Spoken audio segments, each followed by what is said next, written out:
Oh, morning. Thanks, Tom.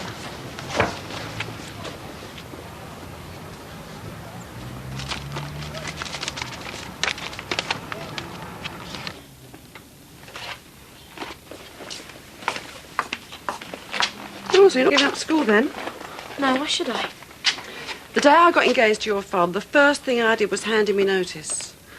Furniture wholesalers in East Ham. Oh, blessed relief. The one good thing to be said about marrying your dad. And you darling kids, of course, that goes without saying. Things were different then. Husbands were supposed to look after their wives. Do you ever talk about getting a job, does he? Well, it's early days. Bring him round to tea tonight, if you like. I'm working at the refuge. You mean you're not seeing him all day? Well, depends if I have the time. You're supposed to be obsessed with him, girl. There should not be one waking moment when he does not crowd in upon your every thought, the heart skipping a beat at the mere mention of his name. I was once like that with your dad. Hard to believe, I know. I'm off. Bit early for school, isn't it? Yeah, well, I'm taking the washing to the laundrette. I thought I was doing that. So did I. I'll see you later, Toby. You're leaving me too? We got a big story to cover. Oh, you and this Polly woman. Now, if you were to tell me that you and her were getting engaged, that would really make my day. This story's important to me. I know the Jacksons. What am I supposed to do all day by myself? I'm sure you think of something. Well, it would save me a lot of time if you'd separate the colours from the whites. Sorry. What does your mum say about you getting married? She's all right about it. Yeah? Does your dad know? Oh, but he'll have something to say on the matter. Do you know how many teenage marriages end in divorce? Yeah, we're engaged, that's all. Come on. Oh, right, listen, you get on with that. Hi, sir. I guess you'd be here. Thought you'd be halfway to Bolton by now. If you don't want me to take this job, I won't. Well, why apply for it then? I was thinking of you. What? No one knows about your illness in Bolton. You can make a new start and go back to school.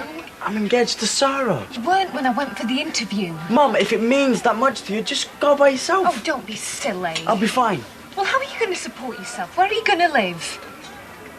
I'll show you, mate. Come outside. Well, come on. Sarah! Oh, hello. Will you tell her? Tell her what? Tell her that we're getting married. What is all this? Show her the ring, go on. Joe, stop it. This is silly. She's going back up to Bolton. She says that I've got to go with her. She's trying to split us up. I am not trying to split you up. You were just saying where we're going to live, weren't you? I was not trying to split you up. I'll live with Sarah if I've got nowhere else. That'd be all right, wouldn't it? Let's stop this now, shall we? I'm not going with you, Mum. Yes, well, I've heard you, and we'll talk about this when I get back from work. It was all right, me saying that, wasn't it? But it's staying at yours.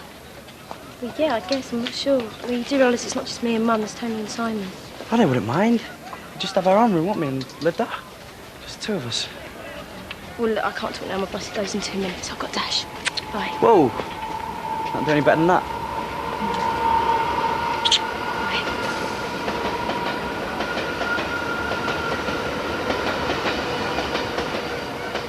This is so weird. What is? That doesn't matter. Come on. Well, have you ever had a dream that you've forgotten, only something happens and it all comes back to you? Maybe. Why? I think I dreamt of you last night. Yeah, and Sarah too. Because she was running away from you in the dream. What, she was going to catch a bus? Ah, no, it was different. How? I wish I hadn't mentioned it now. Why? You get me blushing in a minute. Come on. I can't remember. Okay. Listen, I've got a cup of coffee in there. Do you want one? So why does she want you to go with her to Bolton? Ah, she just worries about me. You're not a little boy anymore. So, have you remembered this dream yet? It was just a dream. Sarah running off like that just reminded me of it, that's all. So? Can we just forget it? No, come on. Well, we were in the middle of this desert. Who were? You, me and Sarah. And you were dying of thirst. And Sarah had a bottle of water, only she was running away from you. Just like earlier on.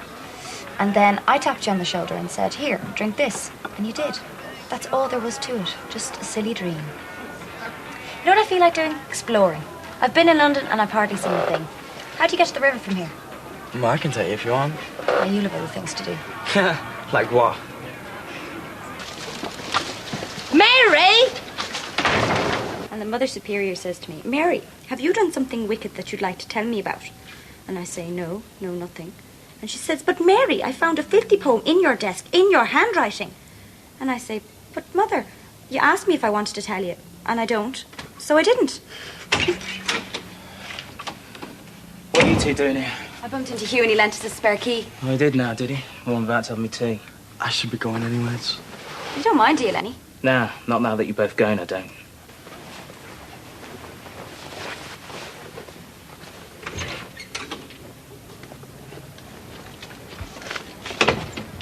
Right, well, thanks for today. And you?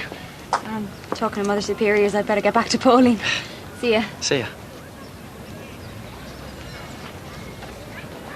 Joe! Oh, you coming in? No, I can't stop. I'm on my way to the refuge.